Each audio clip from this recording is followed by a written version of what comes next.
Hello everyone, कैसे आप सभी। मेरा नाम उज्जवल प्रताप सिंह है and today I am going to discuss about the conflict between Russia and Ukraine. हम जानने की आज की इस 5 मिनट की अंदर हम कोशिश करेंगे कि रशिया और यूक्रेन का जो मामला चल रहा है उसकी जड़ें कहाँ से शुरू होती है। इसकी जड़ें रशिया की क्रांति 1917 से शुरू होती है। रशिया में शासन करने वाला जो राजा था उसे जार कहा जाता था और जार के एक्सप्लॉयटेशन का लेवल इतना आगे बढ़ गया कि वहाँ पे किसान और मजदूरों का एक्सप्लॉयटेशन शोषण बहुत ही ज़्यादा हो रहा था। इसी बीच में एक उनका मसीहा नेता बन के उभर कर आता है सामने, जिसे हम व्लादिमीर इवानोविच लेनिन के नाम से जानते हैं। सिंपली आप उसे लेनिन के नाम से जानते हो।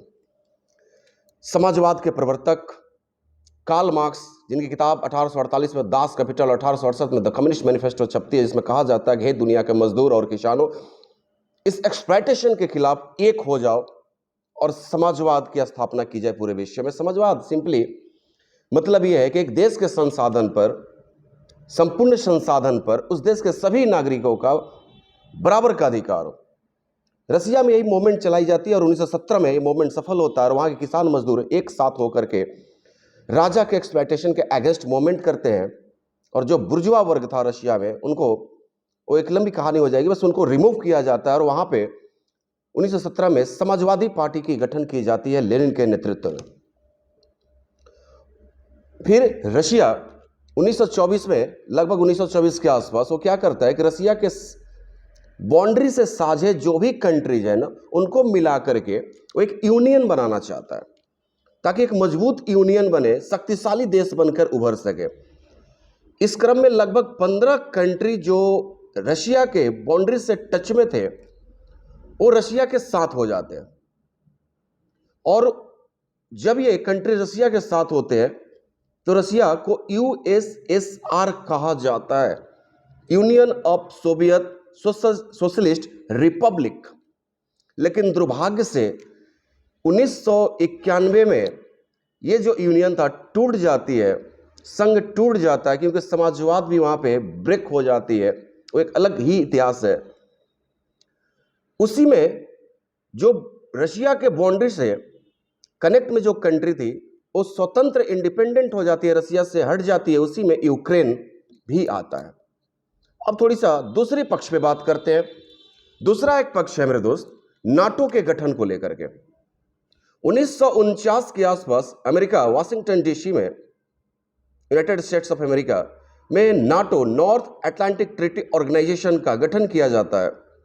नाटो का आर्टिकल 5 का एक प्रोविजन ये कहता है कि हाँ, ये भी देख लो कि इसमें टोटल 30 कंट्रीज हैं जो नाटो के सदस्य मेंबर हैं।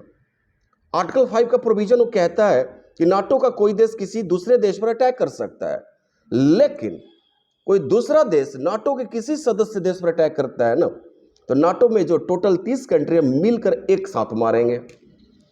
अब आप अच्छे से जानते हो कि वर्ल्ड में 3 fastest economy, growing economy, America, Russia, China.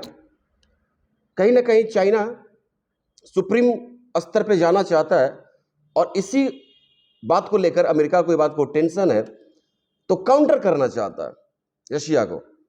तो काउंटर करने के चक्कर में उसने क्या किया कि जो रशिया के आसपास के जो जो बाउंड्री से सटे हुए कंट्री है उनको नाटो का सदस्य बना रहा है। कुछ को बना लिया है और यूक्रेन को बनाने जा रहा था। रसिया समझ गया कि ये जो अमेरिका की पॉलिसी है, जो सो कॉल्ड दोहरी नीति भी वर्ल्ड में कही जाती है, इस पर भी अलग से चर्चा करेंगे। दोहरी नीति अमेरिका की, जो एक तरफ शांति समझौते की बात करता है और नीचे से जो है अंडरग्राउंड तरीके से वो आपको गन और जो है एक्सप्लोसिव कैनन्स भी आपको प्रोवाइड करता है। दैट्स कॉल्ड दोहरी नीति। तो रशिया इस बात को अच्छे से समझ गया और वो नहीं चाहता कि यूक्रेन नाटो का सदस्य बने, क्योंकि रशिया के बाउंड्री से कनेक्टेड जो कंट्रीज हैं, अगर वो देश नाटो के मेंबर बन जाते हैं तो 30 देश की सेना यूक्रेन के बाउंड्री, यानी कि जो रशिया से टच में है, वहां पे खड़ी हो जाएंगी।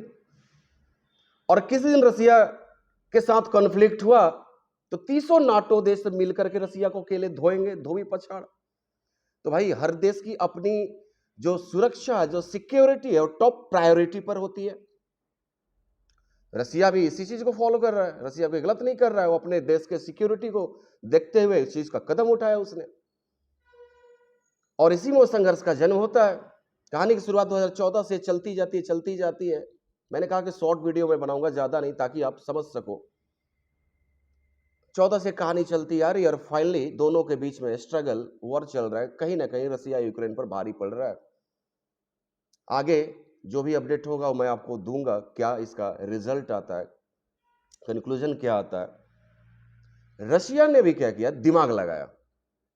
उसने देखा कि अगर यूक्रेन नाटो का सदस्य बन जाता तो उसके लिए सुरक्षा के लिए प्रॉब्लम हो जाएगी, जो अभी कुछ देर पहले मैंने आपको बताया। तो रसिया ने दिमाग लगाया। यूएनओ, यूनाइटेड नेशन ऑर्गेनाइजेशन, जो कि ये कहता है कि कोई भी देश किसी दूसरे देश पर अटैक नहीं करेगा, ऐसा कुछ सिचुएशन अक्कर होता है, आता है, तो यूएनओ उसमें मध्यस्थता करके दोनों देशों के बीच के कॉन्फ्लिक्ट को सुलझाने का काम करेगा। लेकिन उसी यूएनओ के आर्टिकल 7 का ये प्रोविजन है कि अगर कोई देश का कोई हिस्से के लोग उस देश की सरकार से असंतुष्ट हैं एक्सपेक्टेशन की वजह से, तो उस देश के उस भाग के जो लोग वहां की सरकार से शासित नहीं होना चाहते, वो किसी दूसरे देश को लिखित मांग करके जो है हेल्प ले सकते हैं।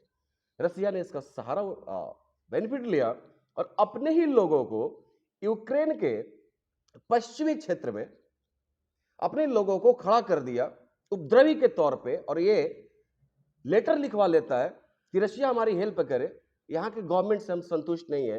रसिया ने आर्टिकल 7 यूएनओ का प्रोविजन का सहारा लेते हुए ये अटैक करता है। रसिया ने कभी खुलकर ये नहीं कहा कि हमने यूक्रेन पर अटैक किया, आक्रमण किया, युद्ध किया है। वो कह रहा है कि ये जो है एक स्पेशल मिलिट्री अभियान है, जो वहां पे लोग जो स्वतंत्रता चाहते हैं उस देश के गवर्नमेंट से, उनकी हेल्प के लिए, और ये यूएनओ का आर्टिकल 7 कहता है। उम्मीद थी ये 5 मिनट का वीडियो बनने का, लेकिन कुछ ज़्यादा का हो गया। मिलते हैं अगले वीडियो में। अगर अच्छी लगी तो लाइक शेयर सब्सक्राइब करें। मिलते हैं, तब तक के लिए जय हिंद, जय भारत, लव यू गाइज।